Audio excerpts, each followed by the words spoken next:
Shalom, sahabat Lexio Divina yang dikasihi Tuhan Yesus Kristus.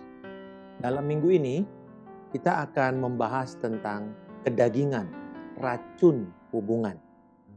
Dalam suratnya kepada jemaat-jemaat di Galatia, sebagai pembaca awal yang kemudian juga ditujukan kepada kita, orang percaya, Rasul Paulus memberikan aplikasi praktis bagaimana seharusnya hidup di dalam roh. Dalam Galatia 5 ayat 17, dikatakan, sebab keinginan daging berlawanan dengan keinginan roh, dan keinginan roh berlawanan dengan keinginan daging. Karena keduanya bertentangan, sehingga kamu setiap kali tidak melakukan apa yang kamu kehendaki. Keinginan daging adalah sifat alamiah manusia yang dipengaruhi oleh dosa. Saat kita dilahirkan kembali, kita percaya kepada Yesus sebagai Tuhan dan Juru Selamat, ada manusia lama, ada manusia yang baru yang datang. Walaupun manusia lama ini sudah mati, tetapi manusia lama itu ibarat kain kafan yang membungkus seorang mayat, itu dia melilit.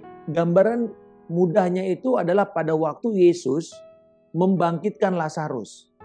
Ketika Yesus mengatakan Lazarus keluarlah, Lazarus keluar, tetapi dia di dalam bentuk yang masih terikat oleh kain peluh atau kain kapan itu. Dan Yesus berkata kepada orang-orang itu untuk melepaskan kain itu. Karena yang membuat busuk itu bukanlah orang yang dibangkitkan, tetapi kain lama yang mengikut atau yang melilit. Nah, kalau di dalam kasusnya Lazarus sederhana kan itu kain kan cuman kain benda mati. Tetapi di dalam kehidupan orang percaya yang membungkus kita itu adalah kedagingan, itu kan sesuatu yang masih melekat di dalam kita. Masih melekat dalam sifat-sifat atau sikap-sikap kita atau cara-cara berpikir kita. Sehingga ini perlu proses terus-menerus, hari demi hari. Hidup manusia baru itu seperti itu, saudara. Bahwa kita bukan lagi tidak akan pernah berdosa. Tetapi kita tidak selalu akan jatuh ke dalam kubangan dosa. Bahkan semakin kita bertumbuh mendekat kepada Kristus, semakin intim kepada Kristus, kita akan semakin jarang sekali melakukan tindakan-tindakan dosa. Jadi itulah sebabnya kita bertumbuh dari kemuliaan kepada kemuliaan. Kita mengikis kedagingan itu. Paulus menggambarkan konflik dalam hidup orang percaya itu adalah konflik antara keinginan daging dan keinginan roh.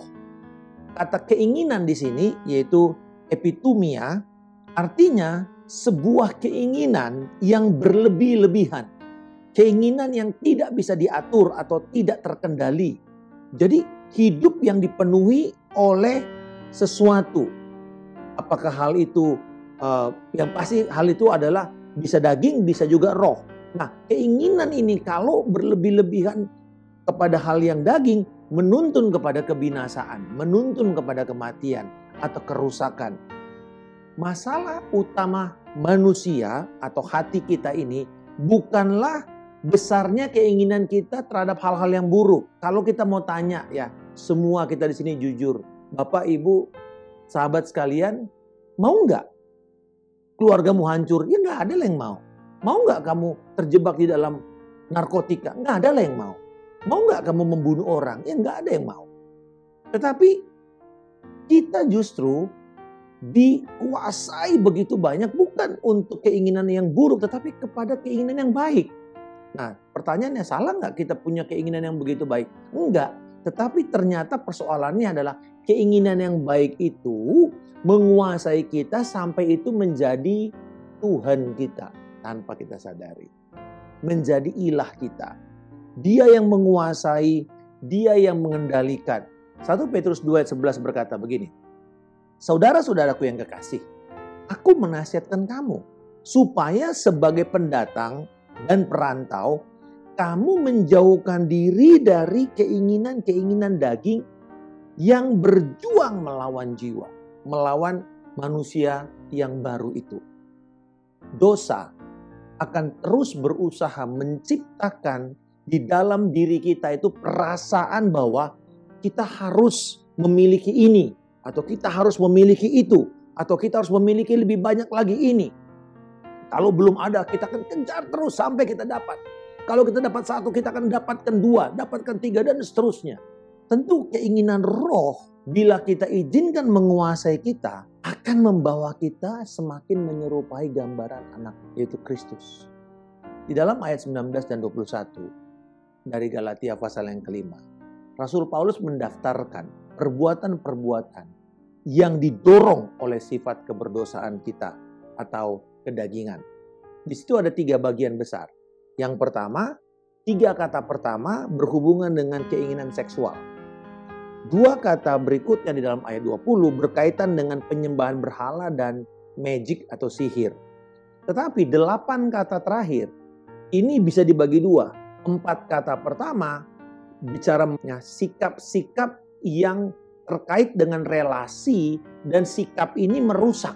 Jadi menjadi toksik terhadap relasi. 4 kata terakhir itu adalah dampak atau hasil akibat yang ditimbulkan oleh sikap yang merusak ini.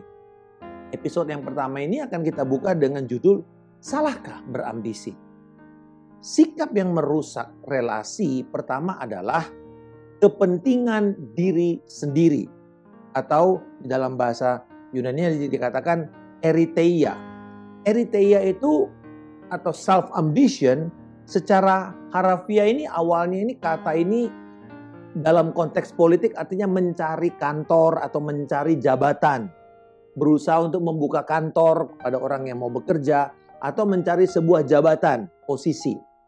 Tetapi dalam konteks non politik berarti seseorang yang mau bekerja demi upah, atau dengan kata lain ini pekerja harian. Tujuannya cuma satu, bagaimana saya mendapatkan upah. Ya, dan ini yang digunakan di dalam Yesaya 38 ayat 12 di Perjanjian Lama. Tetapi di dalam Perjanjian Baru, kata ini memperoleh arti atau makna yang berkembang, yaitu pencarian diri sendiri atau pengabdian yang mementingkan diri sendiri pada kepentingannya sendiri. Atau dengan kata lain, ambisi egois. Dan inilah yang paling banyak dipakai di dalam Perjanjian Baru dan muncul berkali-kali di dalam slide berikut ini. Nah, bagi Paulus dan juga Yakobus, kepentingan diri sendiri menunjukkan akar-akar kejahatan dari semua dosa. Dengan kata lain, apa sih akar kejahatan manusia? Apa sih akar dosa? Ambisi. Kepentingan diri sendiri. Dan ini merusak dan menjadi kebalikan dari seluruh kebajikan, seluruh nilai-nilai yang dimotivasi oleh kasih. Mencari kepentingan diri sendiri ini melibatkan sikap kompetitif, sikap bersaing yang tidak sehat, yang berlebihan. Akhirnya dia tidak mau kalah. Bahkan kalaupun kalah, dia muncul keinginannya yang menang pun gue jatuhin. Artinya seperti mentalitas kepiting. Kita tahu ya kalau kepiting tuh kalau ada yang naik ke atas satu tuh pasti ditarik ke bawah supaya jatuh. Jadi tidak ada satupun yang naik, tidak ada satupun yang berhasil. Ambisi pribadi ini bahkan mengenai murid-murid Yesus. Murid-murid yang paling dikasihi, yang paling mengasihi Yesus. Dan bahkan memakai momen-momen yang begitu kudus seperti perjamuan malam untuk mewujudkan ambisi ini. Kita tahu pada waktu perjamuan malam mereka ingin untuk mendapatkan posisi yang terbaik di sisi kiri dan kanan Yesus. Bahkan kalau kita tahu di dalam Markus pasal yang ke-10, Yohanes dan Yakobus berusaha untuk meminta Yesus agar mereka diizinkan duduk di kiri dan kanan pada waktu Yesus memerintah. Bahkan lebih parah lagi, ibunya pun ikut-ikutan dipakai untuk mempengaruhi Yesus agar meloloskan keinginan anak-anak ini. Apa bahayanya? Bukan cuman membuat iri yang 10, tetapi bahkan ingat, ada 3 orang yang menjadi ring satunya Yesus. Petrus, Yakobus, dan Yohanes. Ini yang dibawa ke Bukit Transfigurasi. Berarti kalau 2 orang ini di kiri dan kanan Yesus, apa yang terjadi? Petrus harus disingkirkan. Bukankah ini menjadi begitu jahat?